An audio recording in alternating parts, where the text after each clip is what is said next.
Hai Sobat Possible, dimanapun kalian berada, senang banget ketemu dengan aku Rio di channel I'm Possible. Nah, ini merupakan video kita yang kedua ya, by the way. Terima kasih buat support Sobat Possible semua yang sudah subscribe, like, komen, dan share channel I'm Possible ini. Semoga channel ini bisa terus menjadi kebaikan, bisa menjadi sukacita dan kegembiraan buat sobat sekalian. Nah, sorry banget by the way, ini rekaman rumah. Studionya masih proses on the way, doakan saja sobat. Semoga bisa lekas terwujud dan bisa membuat konten-konten yang lebih proper lagi. By the way, hari ini aku mau sharing sedikit ya, karena banyak banget teman-teman yang DM ke kita, pengen tahu nih siapa kita, bagaimana kita, dan apa sih yang menjadi keinginan kita membuat channel YouTube ini. Oke, pertama perkenalkan dulu, nama aku Rio Darmawan. Sobat bisa panggil aku Rio. Usiaku saat ini 32 tahun. Aku tinggal di Jakarta dan saat ini aku berprofesi sebagai relawan, sebagai tenaga honorer juga di beberapa lembaga dan sekolah karakter yang mana berfokus pada pendidikan dan pengembangan karakter anak. Kebetulan juga aku sangat senang sekali dengan dunia anak-anak. Ya, sejak kecil aku sudah terbiasa mengajar, sudah terbiasa dekat dengan anak-anak, sehingga kecintaan itu harus semakin tumbuh dan menggerakkan aku untuk terus berbagi walau dalam keterbatasan. What? Keterbatasan? Nah, seperti yang mungkin Sobat Possible sudah pernah baca di description video kita yang pertama, atau juga di description dari channel ini sendiri. Channel ini dibangun oleh dua orang tunanetra, yaitu saya sendiri, Rio, dan satu rekan baikku yang ada di seberang sana, di Kalimantan, Rafaela. Ya, panggilan kami untuk membangun channel ini adalah untuk berbagi kebaikan. Karena Tuhan sudah membagikan banyak sekali kebaikan buat kami di dalam kehidupan ini. Dan gak ada salahnya kami membagikannya dengan bentuk yang beragam, entah nanti ada pujian, ada lagu, ada sharing, ada podcast, ada mungkin rekaman-rekaman activity daily living dari kami berdua, yang mana berharap bisa menjadi inspirasi, bisa menjadi peneguhan, bisa menjadi penguat buat Sobat Possible semua. Oke, kembali lagi. Aku adalah seorang tunanetra. Aku terlahir sebagai seorang low vision di tahun 90, lebih tepatnya di bulan Mei. Nah, waktu itu aku terlahir prematur di usia kandungan yang ke-7 bulan. Namun sayang, aku dititipkan oleh kedua orang tuaku di panti asuhan. Sedih memang, tapi aku percaya kedua orang tuaku pasti punya alasan mengapa aku harus dititipkan di panti asuhan. Nah, setelah itu aku diasuh oleh seorang ibu dari keluarga yang baik hati, yang sampai hari ini, puji Tuhan, aku masih dapat berkumpul bersama mereka, walaupun ibu angkat dan ayah angkatku sudah berpulang ke rumah Bapa di surga. Tapi itu tidak memberikan semangatku untuk terus berkarya, justru aku terpancing dan termotivasi lalu untuk bisa terus berkarya, untuk bisa terus berdaya dan berguna bagi sesama. Nah, dalam keterbatasan ini aku bersyukur Sobat Possible sekalian, bahwa masih ada kesempatan-kesempatan di mana aku bisa berkarya, aku bisa berbuat banyak untuk orang lain. Aku bersyukur aku bisa menyelesaikan studiku, ya, dari TK, SD, SMP, SMA hingga kuliah. Di tahun lalu aku baru saja lulus sebagai sarjana bimbingan konseling di salah satu universitas swasta yang ada di Jakarta. Nah, pada kesempatan ini aku juga ingin sharing kepada sobat Possible semua tentang salah satu talenta yang Tuhan kasih buat aku pribadi, yaitu kemampuan untuk bisa menjadi pendengar, ya, bisa menjadi teman untuk orang-orang yang mungkin ingin menceritakan keluh kesahnya, menceritakan pergumulannya di dalam kehidupan yang mereka alami. Aku bersyukur aku punya kesempatan bersekolah, berkuliah di jurusan bimbingan konseling, yang mana itu aku mendapatkan banyak sekali ilmu untuk aku bisa membantu sesamaku dengan cara yang sederhana mungkin, yaitu dengan mendengar apa yang menjadi keluh kesah mereka, apa yang menjadi pergumulan hidup mereka sehari-hari. Nah, Sobat Possible, menjadi pendengar yang baik itu bukanlah hal yang susah sebetulnya. Tinggal bagaimana kita sebagai individu mau menyediakan diri kita, mau menyediakan hati kita untuk bisa menjadi tempat bagi teman, keluarga, pasangan, sahabat, atau siapapun orang di sekitar kita yang mau mencurahkan isi hatinya, mencurahkan unek-uneknya, mencurahkan keluh kesahnya. Ya, anggaplah kita itu seperti sebuah ember, ya, yang semakin hari semakin lambat laun akan terus dipenuhi oleh, anggaplah air, ya, setetes, walaupun setetes, 2 tetes, lambat laun ember itu akan makin penuh dan akhirnya air itu tumpah.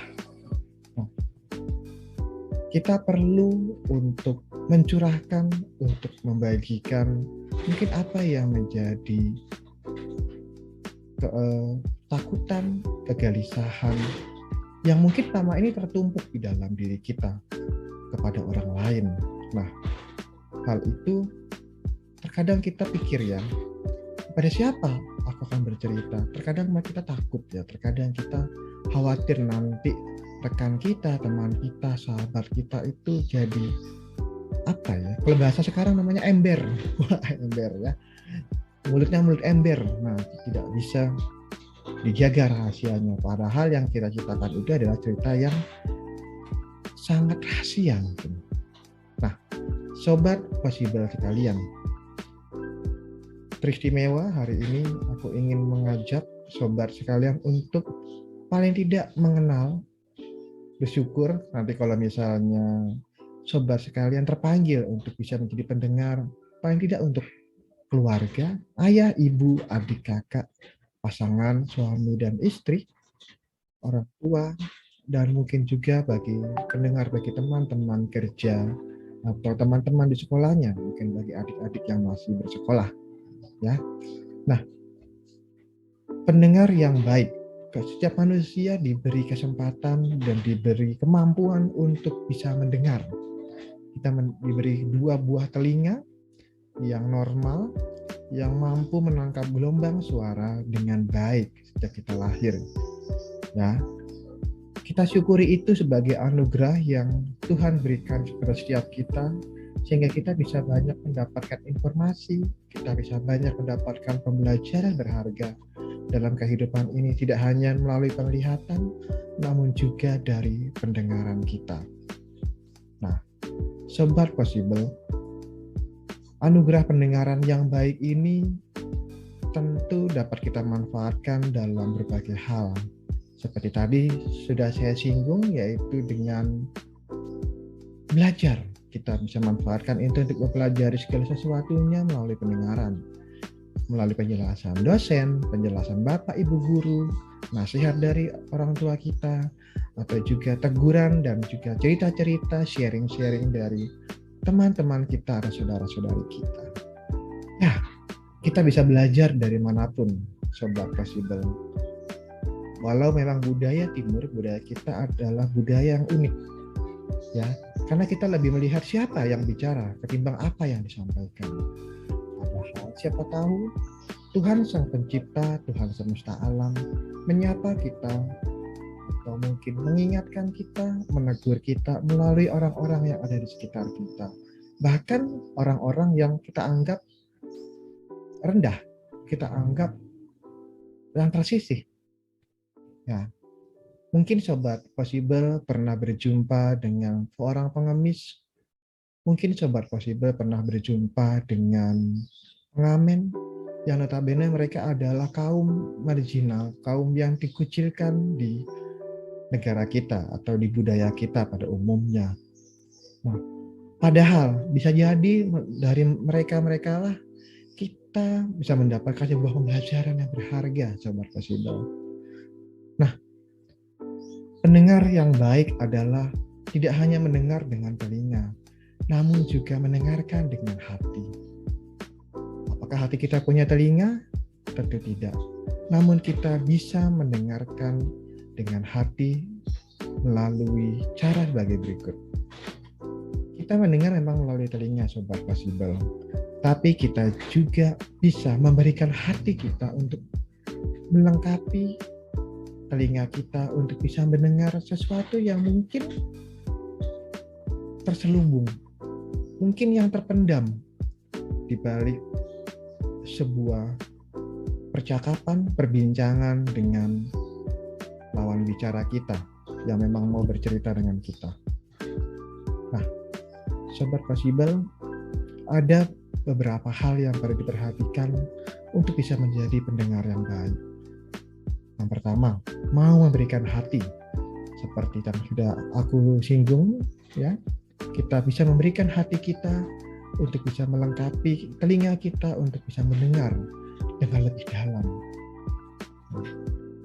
Yang kedua, kita dapat memposisikan diri kita untuk menjadi seperti ia yang sedang bercerita. Contoh saja, Budi bercerita tentang bagaimana pengalaman ia tadi pagi ditabrak atau diserempet oleh pengendara mobil. Ketika dia bercerita, kita bisa memposisikan diri sebagai seorang Budi yang saat pagi-pagi kita berangkat ke sekolah atau kita berangkat ke tempat kerja, itu kita diserempet oleh mobil. Kita bisa merasakan bagaimana mungkin marahnya kita, marahnya, kesalnya, mungkin sedihnya juga. Kita bisa merasakan itu, tapi kita tidak perlu ungkapkan, Sobat Possible. Ya, sebab poin yang berikutnya adalah meminimalisir interupsi. Ketika ia bercerita, kita berikan waktu yang utuh untuk seseorang ini dapat menceritakan semuanya. Ya, kita boleh, kita bisa memberikan interupsi atau bertanya.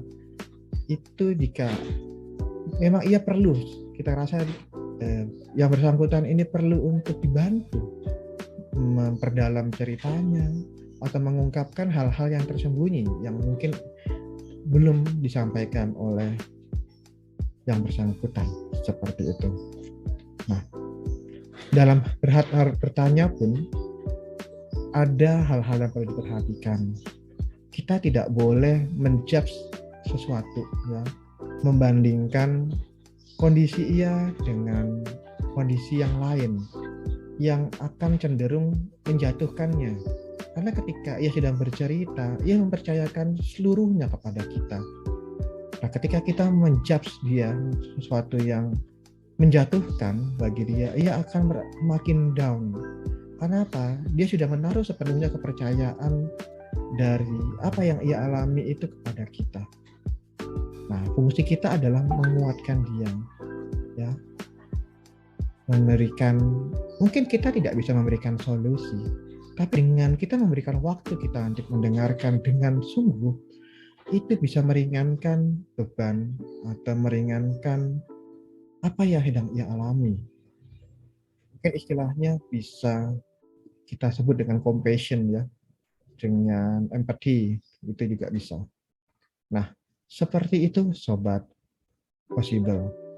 Nah, berikutnya kita juga bisa memberikan waktu. meluangkan waktu yang sungguh, artinya pikiran kita tidak kemana-mana ketika kita mendengarkan ia berbicara, ya. Dan yang berikutnya, meminimalisir memberikan nasihat. Terkadang sobat, orang yang bercerita kepada kita itu hanya perlu untuk didengar.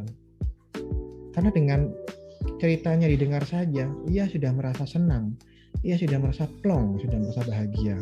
Mungkin sobat Possible pernah mengalami juga hal demikian. Saya sendiri pernah mengalami hal itu, dan ya, dengan cerita itu tersampaikan saja itu sudah ada kelegaan di dalam hati. Nah, jikalau yang bersangkutan ini memang butuh atau memang meminta untuk diberikan masukan atau mungkin nasihat, kita bisa memberikan nasihat dan masukan yang sifatnya tidak menghakimi, ya. Sebab ketika mereka dalam suatu pergumulan, ketika mereka ada dalam suatu permasalahan, mereka ada di dalam kondisi yang sangat rapuh, sehingga kita perlu menyentuh mereka dengan lembut hati, sobat sekalian. Kita bisa memberikan apresiasi kecil, seperti misalnya, wah, aku senang kamu mau menceritakan ini padaku, karena memang menceritakan hal ini tidak mudah, gitu. Hal satunya, atau juga bisa dengan cara lain, wah, walaupun masalahmu terlihat berat, tapi aku salut padamu. Sampai hari ini kamu masih tegar, ya. Sampai hari ini kamu masih mau menjalaninya. Kamu tidak lari dari permasalahanmu. Ya, itu akan menguatkan dirinya, sobat sekalian. Ya, jadi hal ini sangat-sangat amat bisa membantu, ya, untuk bisa menguatkan percaya dirinya, lalu juga penghargaan terhadap dirinya yang saat ini sedang rapuh. Jadi, kembali ditekankan untuk tidak mengintimidasi dan tidak menjatuhkan dari ia yang sedang bercerita. Nah, Sobat Possible, itu beberapa hal kecil yang bisa kita lakukan sebagai pendengar yang baik.